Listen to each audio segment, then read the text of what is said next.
exams here and there. Bwana Kirwa. Yeah, thank you, Fred, for the opportunity to share with Kenyans our views.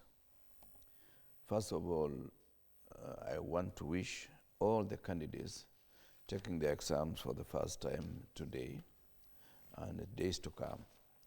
I want to wish them well, and I pray that God shall provide them with the necessary wisdom, capacity, and courage to face the exams. It is not the end, but it's the beginning of a new opportunity for them to explore this space as they climb the ladder of academia. All right. Bwana Pogisio. Thank you, Fred. Let me also take this opportunity to wish all the candidates in the country, and especially those in my county, West Pokot as well, the best during this moment when they have to come to terms with, the test of their the studies time that they have had. CAPSEA, KJ SEA, and other exams that they have to do. I wish you well. This is a new system that we're getting used to, and I hope that you've already prepared for that, and I know you're all able to make it. Yeah. So blessings during this exam time. All right. But because you've both been had the opportunity to sit in cabinet, this policy, even the new curriculum, is still something that we are getting used to. Yeah. But the promise was that at least we would move on from this exam-oriented curriculum. But the feeling around this time, it's like we're still thinking that the exam is the main thing. Do you feel that probably it's a bit of miscommunication by the Education Ministry, or do we run the risk of going back to the same obsession with exams? Well, the major challenge that we have as a country is that we like doing a lot of experiments. In my opinion, and in the opinion of those who have done education curricula, it is always supposed to be you pilot any project that you want to put into the program, whether it is a new method of teaching science or any other issue. You pilot it first, then whatever mistakes that you identify, you are able to correct.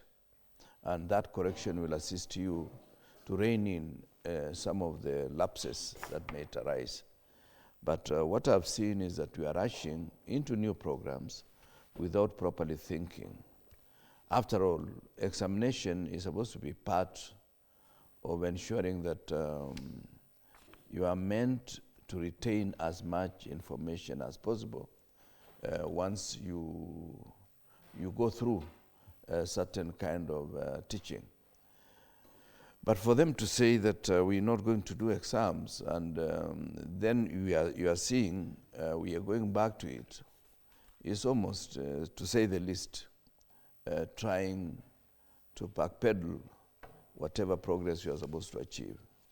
After all, in terms of policy, we should actually be assisting those who have gone through this curriculum to ensure that the policy direction will, of necessity, allow them to get opportunities in various institutions, such as the issue of implementing CDF, whether it is implementing at the county level, so that if you are a Mason, you must have certain minimum certification for you to be allowed to do certain pieces of work. But you see, up to now, it is not clear where the policy direction is, and it's not clear that if I get certain certificate as a Mason, what am I going to be conferred as advantage compared to others? Or am I just going to be tested on the basis of the skills I've acquired without necessarily ensuring that we encourage people to go through certain program, and once you've gone through that program, you are given some kind of method to have opportunity either to advance in terms of the trade or advance in terms of education. These are some of the lapses that we have. Now, at the university, are we really prepared for some of these people, learners, to go through? First of all, remember, Fred, we did not even do what we say training of trainers, so that a teacher in a certain primary school or secondary school is adequately prepared to take the child through the curriculum that we are advancing as of now. These are some of the teething problems that any person who has done education, who understands education, must be able to identify for purposes of ensuring that we don't waste our people. Having in mind the fact that Kenya, so far, has perhaps one of the best human resource capacity in Africa. And that should be amplified by ensuring that we don't go down. Instead, we are able to up it. The other issue, which may not be directly related, is the issue of Ngumbaru. What I see today is not what you used to see, because there are many people who have gone through a certain period, they have not learned anything, and they have a challenge. And what we need to do is to improve our level of literacy. Okay. Because our culture of reading, apart from TikTok and whatever we watch in these forms, many people are likely to retire to a level of illiteracy. And that's dangerous for a country like ours. Okay. We need to up it. All right. Mwapukisu, do you think that we are overly, a bit too critical on some of the people tasked with implementing such radical changes? For example, the CS in charge of education, that it was never going to be easy rolling out a new curriculum. It's taken us more than 10 years now, and we're still getting challenges. Do you think we're being too critical on members of the cabinet? Because I'm asking you that because you've served as a member of cabinet as well. Thank you, friend. I think also we sometimes we are given opportunity and in situations like this to criticize. I mean, Kenyans are very quick in that. You offer something and we'll be quick to, not to criticize mostly, but to critique it and give you the positives and the negatives of it. I think I may say that old habits die hard. We're still stuck on national examination type. We still need people to go and physically mark exams and give results to determine what next level for the kids, which we could find another way of doing it without having this shock always of making the children feel like, it's too tight for them. We have a policy of 100% transition anyway. So we should really just be able to make it easy on the kids. Maybe make it regional, make it regional. Let them exams be marked, graded and marked in that region. That, after all, is the same curriculum done everywhere. But we're still stuck with this whole idea that we must have a national exam that grades people and still push all of them up. But the advantage of what this new system has given is, and they need to review it, because the fact that I don't perform well in 3 days of exam doesn't mean that's been my whole life. And you're going to use that to determine whether I go to high school or to go to another institution or go to TVET. And people mold differently and change differently. So exams can also shock people. Your performance may not be the same as the one that you normally are, and then you find yourself graded differently. So this system allows for continuous assessment, which is a good thing. So some of the marks are already in the continuous assessment, so that the final exam doesn't determine everything. So and it's a system that we are not used to. Remember, when 844 came, we were also the same. We were critical of it. we never, and yet it ran its course. It ran its course. 844. Those of us from the old system, we used to, what's wrong with the old system of A level, O level?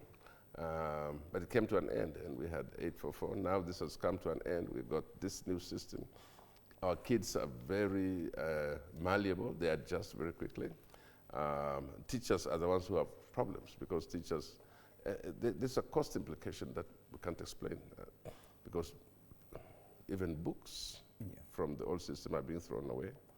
When the material, the content doesn't change. I mean, it doesn't change. Now we're asking parents to buy new books. If you had books from their siblings in the past, they can't use them, you know.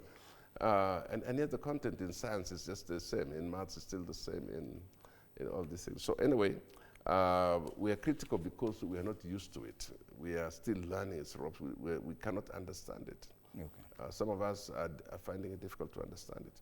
But as we move on, I think we'll come to probably appreciate. Let's see what it portends. All right. Like my brother Kirwa said, Kenya has a very high human resource. The turnout of educated people is very high. And our worry should be, what do we do with these children when they come out of these systems? Indeed, it is the very first time we're experiencing, or we are getting to see the KJSEA, that's the Kenya Junior School Education Exams, or assessment, they call it. And it's a 6-day assessment from today, Monday, 27th of November, till I think 4th of November, which is next Monday. That's when the exams will end. It's the same for KPSEA, 6-day assessment. They're calling it assessment, not exam. I think even in our expression, even in the papers, we're just calling it exam. Allow me to welcome Kathy Rungo, governance expert, into this conversation. Kathy, we're just taking time to wish our candidates, all the over 3 million candidates who are sitting for exams starting today, including the ones sitting for KCSE who are undergoing their practicals ahead of the theory papers next week. An opportunity for you to do the same. Thank you very much, Ndimuli, and I think I just want to add my voice to that as well, in wishing our pupils and our students all the best in the exams. I think it's the first time we are having this kind of, quite many papers that our students will have to sit for. We wish them all the best. I think the preparedness as far as the new school curriculum is concerned has been wanting, It has taken quite some years for us to get used to it and just to adjust from what we were used to before. And as a parent who has children in this new system, I think there's a bit of improvement. So let's continue instilling some confidence and wishing the young people well in their exams. Yeah. All right. Yes, indeed, that's a major story. It is on all the pages today, matters examination, and probably we should get used to calling it assessment because, yes, it is Kenya Junior Secondary Education Assessment, as well as Kenya Primary School Education Assessment, KPSEA and KJSEA, as well as KCSE, which is happening across the country. Over 3 million candidates taking part in these exams. All right, and that's where we dock on that issue about matters education. Of course, we'll be talking about it even as we go on, but there are other issues, especially political ones, that need our attention this morning. And if you look at the cartoons, at least 2 of them address the same story. It's about the